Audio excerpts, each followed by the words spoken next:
Namah Parvati Pataye Govindanam Sankirtanam.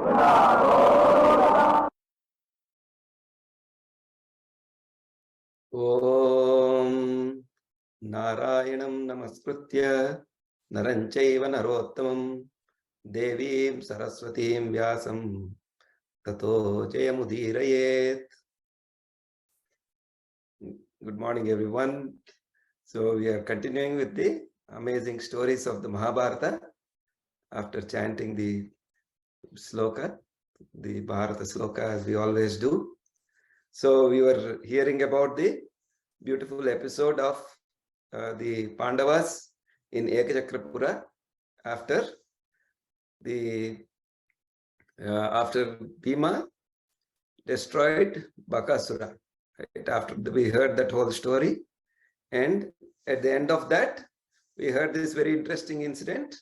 A visiting Brahmana talked to them about the wonderful proceedings or news, very interesting news he gave about the Panchala Desha of Drupada, and he talked about how Drupada had an amazing son and daughter born through the performance of a tremendous Putrakameshti yaga conducted by Yaja and Upayaja. And out of that, for Drupada and Kokilya Devi, they had this son called Drishtadyumna and daughter called Krishna. So that Krishna is also referred to as Draupadi because she is the daughter of Drupada.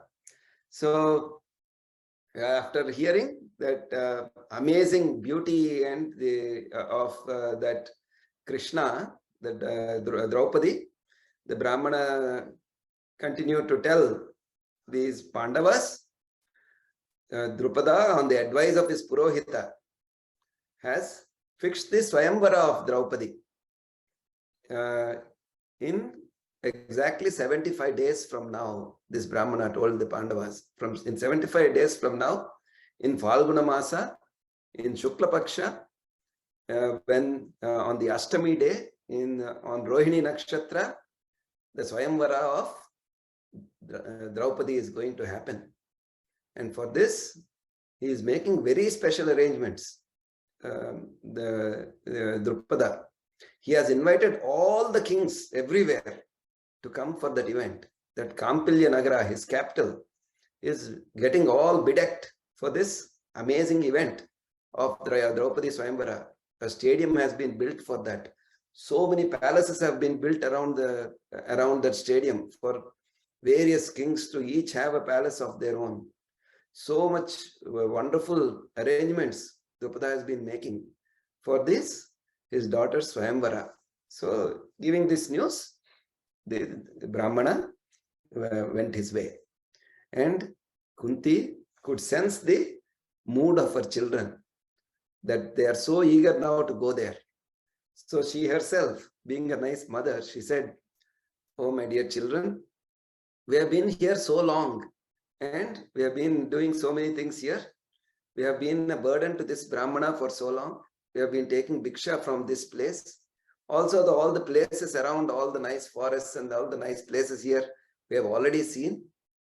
So I feel we should go, we should move on now. We should go to a different place. And we just heard from the Brahmana how good a king Drupada is, how good Panchala Desha is, and how nice I've heard from so many people that they give good bhiksha to Brahmanas and they take really good, even without asking, they give bhiksha. There are so many good things I heard. Why don't we go there?" So Yudhishthira says, "If it's your order, definitely we'll go there." And all the brothers agree. And so they thank the host Brahmana they have been staying with in Ekachakrapura, and they head away they start walking from Ekachakrapura towards Panchala Desha. So many days and nights they continue walking, and after many days they become tired, and they reach the one night, late in the night, as they travel along the forest, they reach the banks of the sacred river Ganga Mata. And they have been so exhausted, and they are so inspired on seeing this ancient sacred river Ganga. They want to take bath immediately and do Ganga Snana. And then Arjuna, in the middle of the night, he leads with a torch, holding a torch in his hand, and all the brothers and Kunti are following him. And as they reach the river and they are hearing their sound and the footsteps and all that, one Gandharva appears there. His name is Angaraparna. He comes in a beautiful chariot. He is flying above the river, and he is with his wife. And he turns to them and very angrily says, "This is my private territory. Everybody here knows I am a Gandharva called Angaraparna, and this is where I come to relax with my wife, and night times and evenings. This place is exclusive for me. Nobody can claim this place. How dare you come here?" And anybody who comes here will be the object of my wrath. I will attack them. So angrily he shouts at them. Then Arjuna says, "So what are you saying? This is the sacred river Ganga, which has come all the way from heavens to the earth as a blessing to all mankind. And also these areas like forests and rivers are for everyone. It's not a private property of anyone. This environment is for all of us. So you cannot claim it's your own, and you cannot come and say things like this." But Angaraparna is very angry, and he takes his bow and arrows and starts attacking Arjuna because he is talking back at him. So Arjuna tries to, he defends against those arrows with his torch. And then seeing that he is not yielding and he's attacking, they are in Brahmana Vesha, right? So he's still attacking them. Then he says, "Okay, we cannot keep quiet now." Then Arjuna says, "Listen, you Angaraparna, now I am not going to keep quiet. Now I am going to show my power to you. Hereby I am invoking a great astra. This astra was given by Agni himself to Bruhaspati. Bruhaspati gave to Bharadwaja. Bharadwaja gave to Agnivesha. Agnivesha gave to my Guru. And that Guru, with great kindness and mercy, he gave me the power of that astra. I am invoking that astra now." And immediately with his mantra, the Shakti, he invokes the Agneya astra, the astra of fire of Agnideva, and shoots it at and lets it go with his mantra Shakti on this Angaraparna. So immediately that tremendous astra goes and destroys his chariot, and it is reduced to ashes, and he falls on the ground. And Arjuna catches him by his hair, drags him, and throws him at the feet of his elder brother Yudhishthira. Says, "Here is the culprit who dared to attack us." But and then Angaraparna seeks mercy. He says, please forgive me, please forgive me. It was my mistake." So Yudhishthira is always very kind. He says, "I am never do such things again," and he forgives him and releases him. And then this Gandharva, this is a great Gandharva, he says, "You have really taught me a lesson, but I have tremendous powers. Even though you destroyed my chariot, I can create another chariot. But yet my fame and my prestige has been destroyed. So I cannot go by this name anymore, because everybody will say this Angaraparna is the one who was defeated and who had who was humiliated. So I am going to change my name now." So he creates a beautiful, wonderful chariot with so many gems, and Chitraratha. He creates that, and he says, "Because I have this great Radha that I have created myself with my powers, from now I will be called Chitraratha." and he changes his name to Chitraratha and becomes the friend of Pandavas. And then there's a beautiful episode of the Mahabharata where Chitraratha has so much knowledge. He is one of the greatest Gandharvas. And he tells Pandavas so many things. Arjuna asks him questions. Yudhishthira asks him questions. He tells the Mahima of so many things, like the river Tapati.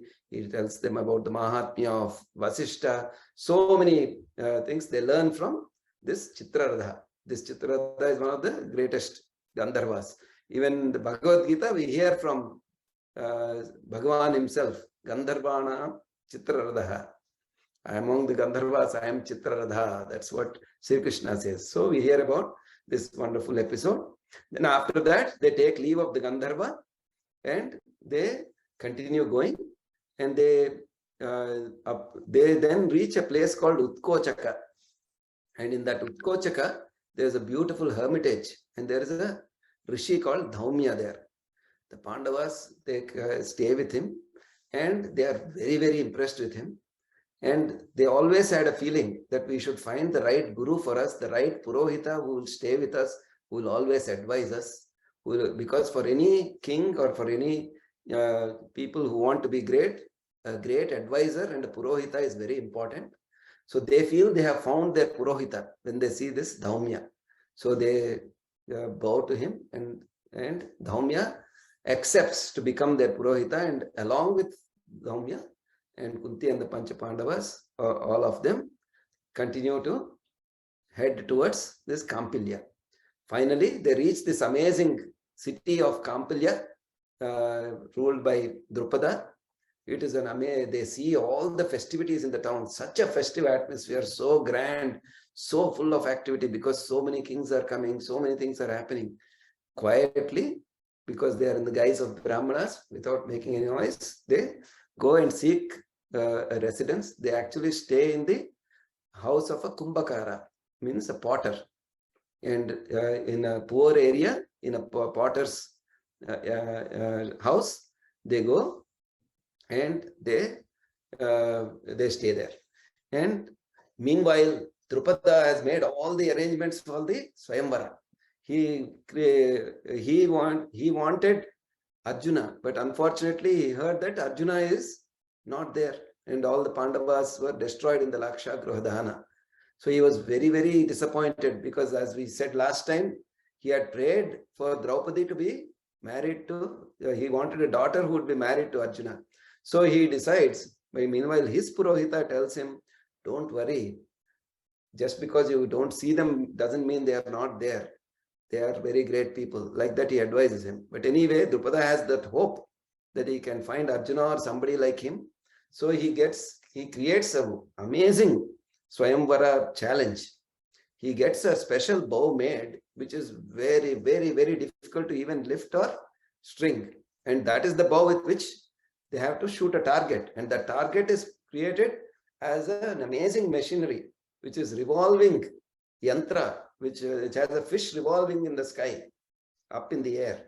And it is very, very difficult to shoot. So he creates an elaborate yantra called the Matsya Yantra. He gets that made and says, and then with all that, they make the arrangements. So soon enough, the Swayamvara day comes. Everybody goes there. There's such an amazing atmosphere there. And the Drishtadyumna, and there Draupadi is standing with holding this Varamala and Garlet. And Drishtadyumna declares to all the kings who are there, all the kings from, there's a beautiful episode there, because all the kings and kingdoms are described there, because in this Bharata, this is the first time everybody across all of India and beyond come there, and they're all in one stadium, all the kings. And to all of them, he declares that whoever is able to take this bow and shoot that yantra will get Draupadi's hand in marriage. Having made that declaration to everybody, so many kings start coming there, and they're all trying. And there's all these kings are there. All the Brahmanas also are like an ocean on one side, and there is that ghosha of Veda mantras emerging from that Brahmanas. That's such a very amazing atmosphere there. And all the kings are stated in the stadium, one after one they are coming. But there, for the first time in the Bharata, we hear of the introduction of the great character of Sri Krishna. The first time we hear, he is also in that audience sitting next to Balarama, and he is smiling and looking at all of this that is happening.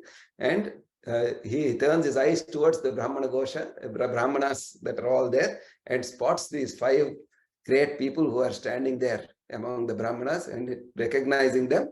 In his mind, he recognizes and smiles to himself. And all the kings start coming. They start one by one, they are coming and trying to, they are not even able to lift that bow. They are falling down. They are not able to lift the bow. That's an amazing thing that they have built. All of them, one after one, they are failing and going back. And nobody is able to do it. And then only some of the most prominent kings are left. And people are wondering who will come now. Sri Krishna signals to the Yadavas to refrain. He doesn't want them to go. So none of the Yadavas even go and try. But finally, Shishupala, Jarasandha, Shalya and Karna, all of them want to go and try. And one after one, they go there. Shishupala is not even able to lift the bow. Jarasandha is able to lift, but not able to string it. Shalya lifts the bow and is even able to string the bow. But he is not able to aim it. He is not even able to lift and aim it properly. And Karna comes and he lifts strings and takes the bow and aims it, but misses the aim. So everybody, Duryodhana has sent Karna, even Karna has failed. Then nobody is able to do it. At that moment, when everybody has failed, with the permission of his elder brother, Arjuna emerges from the Brahmana crowd in the guise of a Brahmana. He comes there, does the Guru Namaskara to everyone, and goes around, does the pradakshina of the bow. Very easily, he strings it, lifts it, and with 5 arrows, he destroys the Matsya Yantra. So everybody is stunned. And then the kings get angry. First, they can't believe it, and then the Draupadi, immediately, because this was the promise made, Draupadi, Drishtadyumna takes Draupadi, she goes and puts the Varamala on Arjuna, this the Brahmana, and at that moment, Duryodhana and many other kings get extremely angry and start fighting with Drupada, saying, how dare you give in front of us the daughter to a, after calling all the kings in the kingdom, how can you give her away to a Brahmana? But anyway, fight ensues, and Arjuna is forced to fight because they start attacking them. And even Arjuna fights and defeats all of them. Even Karna engages in battle and is amazed at the kind of war this Brahmana is able to engage in, and realizing that no, Brahmanas are very powerful, I should not fight with them. He even retreats and goes away. And Krishna comes and pacifies everyone. Sri Krishna says, he has won according to the rules of the game. We all tried and we are not able to do anything. Why don't you respect what has happened, and why don't we all go back? Nothing, no adharma has happened here. Everything was declared beforehand. So anyway, he pacifies everyone and they go away. And finally, these people, they have to give away the girl once the groom is found. So the Drupada, Drishtadyumna all give away the Draupadi to these Brahmanas, and they go away with Draupadi. And when they reach home, Bhima and Arjuna go in with Draupadi. Kunti Devi is cooking or is in the kitchen. They go to her and say, Mother, see what bhiksha we have bought today, some very special bhiksha we got. And even without turning back, she says, as usual, distribute it among the 5 of you. so there is a lot of story behind that, but which we can talk at time if necessary. But in this way, suddenly there's this strange situation where Draupadi has been now promised to all 5 of them. But in the meanwhile, right behind them, while they are wondering what to do, come Krishna and Balarama.